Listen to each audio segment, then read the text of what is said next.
தாய் தமிழ் உறவுகளுக்கு வணக்கம். உங்களை படைத்தது பிதாவா பிசாசா?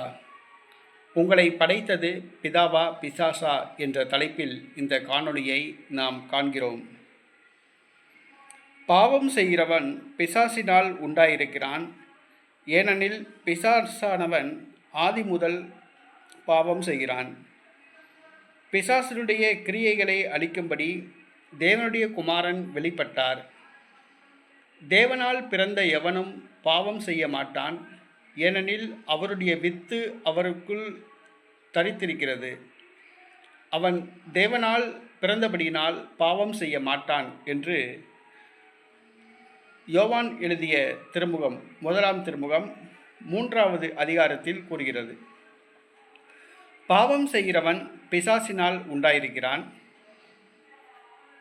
தேவனால் பிறந்தவன் பாவம் செய்வது கிடையாது, ஏனெனில் தேவனுடைய வித்து அவனுக்குள் தரித்திருக்கிறது.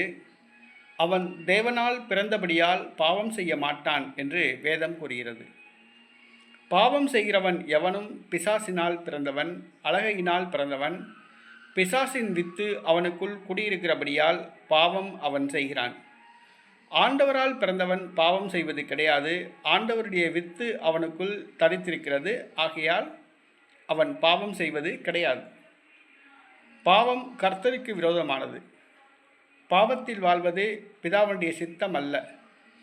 பாவம் செய்தவர்கள் மன்னிப்பு பெற்று புது வாழ்வு பெற வேண்டும். கிறிஸ்துவுக்குள் புதிய வாழ்வு வாழ்வ தன்னை அர்ப்பணிக்க வேண்டும். தேவனால் பிறந்தவர்கள் பிசாசின் கிரியைகளை செய்தால் அவர்கள் பிசாசினால் பிறந்தவர்கள் என்றுதான் கருதப்படுவார்கள். ஆகவே தேவனால் பிறந்தவர்கள் பாவம் செய்யாமல் பரிசுத்தமாக வாழ வேண்டும். தாங்கள் செய்த பாவத்திலிருந்து மனம் வருந்தி மன்னிப்பு பெற்று புது வாழ்வு பெற வேண்டும். இதுதான் தேவனுடைய விருப்பம்.